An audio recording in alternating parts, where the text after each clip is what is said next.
My phone alarm went off at 8 a.m., and that was my cue to get moving. I hopped out of bed, hurried down to the kitchen to get the kettle going, and then dashed back upstairs for a quick shower. I figured things were about to get pretty intense a little after 9, so I wanted to be prepared. My wife, Joanne, was still fast asleep. We hadn't gotten back home until 4 in the morning because we'd been dropping our youngest daughter, Michelle, off at college. I honestly couldn't understand why Joanne was so wiped out and needed to sleep in, considering I did all the driving on that 500-mile round trip while she snoozed for most of it. Joanne and I had been married for nearly 25 years.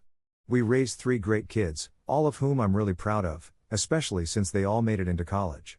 Our oldest, Estelle, graduated last year and, at least in theory, is now backpacking her way around the globe. David's about to start his final year at Oxford, and then there's Michelle, who we just dropped off up in Newcastle. After my shower, I rushed back down to make some coffee, then took a mug up to our bedroom. "Here you go, coffee for the sleepiest head in the house." She groaned, "Oh, what time is it?" "It's almost 9.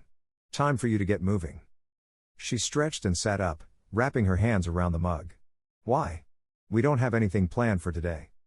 While she got her bearings, I threw 2 suitcases onto the bed and started loading my clothes into them. Joanne watched for a bit, curiosity written all over her face, until she finally had to ask, "What's going on? Why are you packing?" I glanced over and said, "What does it look like I'm doing, sweetheart?" "Let me spell it out. I'm taking my stuff out of the dresser and closet and putting it all into these suitcases." "I'd call that packing, wouldn't you?" "But why are you packing? Are you heading somewhere?" Honestly, I figured that was pretty obvious. She blinked. "Where? Why? Why? You're really going to sit there and say you don't know why?" "I honestly don't. What's going on?" I could see the color draining from Joanne's face. She'd been stringing me along for years, never suspecting that I might actually have caught on to what she'd been doing behind my back. "Joanne, remind me, what do you think I do for work?" She frowned. "You run a security company, right? You're always going out to meet people, but you don't talk much about your job." "I'm not really sure, to be honest." I shook my head. "Wouldn't it be more honest to say you've never really cared what I do for a living? As long as the money was coming in for you to spend, you never asked any questions. For all you know, I could have been a bank robber." She rolled her eyes. "Come on, don't be ridiculous. When we got married, you said you worked for a big security firm, and then you started your own company. You do put in long hours, but you've never actually told me the details." "Yeah, Joanne, I do run a security company. When friends or acquaintances ask, I usually keep it pretty vague. But the truth is, I run a detective agency. I have 20 freelance investigators working for me, each with their own specialty. Some handle corporate fraud or run background checks. Some deal with computer security. And some focus on, well, domestic cases." As she sat there, Joanne looked even paler, and I could tell she was fighting off a wave of nausea. "You all right, Joanne? If you're going to be sick, please don't do it on my clothes. Need a bowl?" She scowled. "Don't be stupid. I'm not going to be sick. But I still don't see what your job has to do with you packing up. Are you heading out on some trip you forgot to mention?"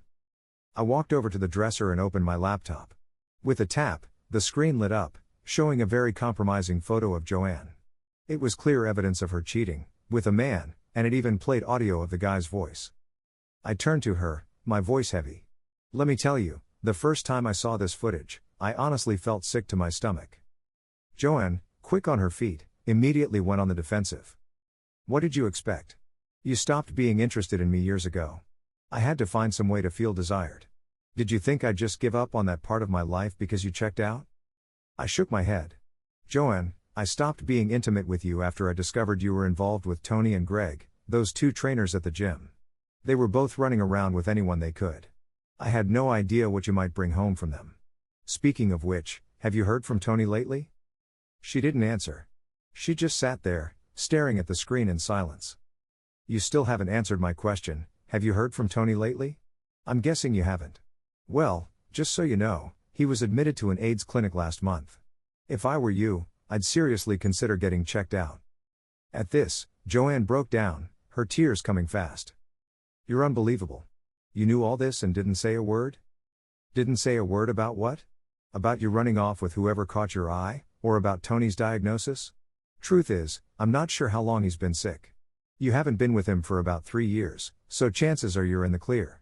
But that doesn't mean you couldn't have picked up something else from someone else you've been with. She wiped her face, voice trembling. Why didn't you say anything? If you'd told me about Tony and Greg back then, I would have stopped messing around. I just looked at her. What good would that have done? You've been cheating on me for most of our marriage. You never cared much about me or my feelings. If I'd called you out on it, you probably would have left me for one of your boyfriends and walked out on the kids. After I found out what you were up to, I made up my mind to wait until the kids were grown before I left.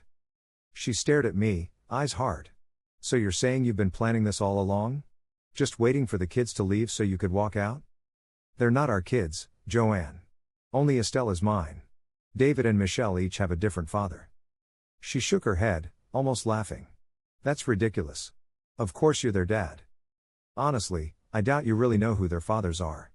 But DNA tests don't lie. My team did the research, and now I know who their real dads are. I've already started setting things straight.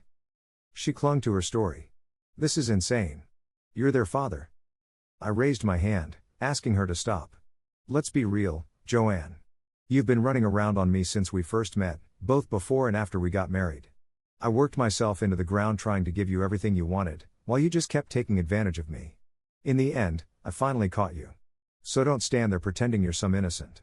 As of today, you're on your own, you're free to do whatever you want, with whoever you want. Just then, the phone started ringing. That's probably for you, Joanne. Honestly, I'm surprised nobody called sooner.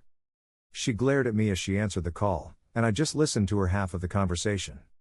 Hello? Yes, it's me. He's doing what? How much? 300,000 pounds? You've got to be kidding. He can't do that, can he? I'm sorry, Dave. I didn't know he knew. He just told me he's leaving me, how should I know? He mentioned something about DNA, tell me how I can stop him. I told you, he's leaving me. Well, you seemed to enjoy yourself at the time, you know what? Forget it, you jerk. She slammed the phone down and broke into fresh sobs. That was David Tucker, she choked out. He says you're suing him for 300,000 pounds. I nodded. That's right. I spent 21 years raising his son, paid for private school, and supported him all the way through Oxford. Frankly, I think I'm letting him off easy. But now I want that money from David's real father, and if it messes up his marriage, that's on him. Her voice was desperate. You're going to ruin his marriage. Don't you have any sense of guilt? I raised an eyebrow. Seriously, Joanne? You're talking to me about conscience? Where was yours when you were with him, or his when he was sneaking around with my wife? He made his choices, and now it's time for him to pay for them. You both let me believe David was my son. She shook her head. I honestly thought he was yours. I shrugged. You were seeing so many people, it probably never even crossed your mind who David's real dad was. But I know now, and so does David. Her voice cracked. You told him? How could you do that? Of course I did. He deserved to know the truth. Honestly, he's always kind of suspected things weren't right. Why do you think he hardly ever came home after he started college, or stayed away all summer? She accused, you pushed him away from me. I sighed. Sorry, but he's the one who didn't want to come home. I even tried to convince him to say goodbye before we left Michelle at school, but I'm sure you'll see him again, at the divorce hearing. Just then, my phone buzzed with a text. I checked it and turned to Joanne. Talk about timing. David just let me know that Michelle doesn't want to see you or talk to you anymore. Her dad's probably getting my notice right about now, too. She glared. You've turned them all against me. Wait, that can't be from David, he's in New York. I shook my head. Sorry, but neither David nor Estelle left the country this summer. They've been staying at my new place, well, technically Estelle's place. We wanted to keep it out of reach from your lawyers. The kids have all decided they don't want to see you. In fact, David and Estelle were actually parked behind us last night when we dropped off Michelle. They told her what's been happening and why I'm leaving you. Michelle got to choose who to stay with, and it looks like she's chosen her siblings. So yeah, Joanne, you're on your own. She was almost pleading. You can't do that, they're my children. They've all had the freedom to choose, Joanne. They know who's been there for them, and who spent their time out partying instead of being a parent. She was defiant. I'll fight you. You can't just take them away. I stayed calm. They made their own decisions. And just so you know, when you call your lawyer, let them know my company's actually owned by Estelle, and has been for a while. No sense chasing after something I don't even own. Bastard, she yelled as I walked out the door with my suitcases.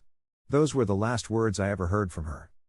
Joanne never fought the divorce, and I don't pay her any support.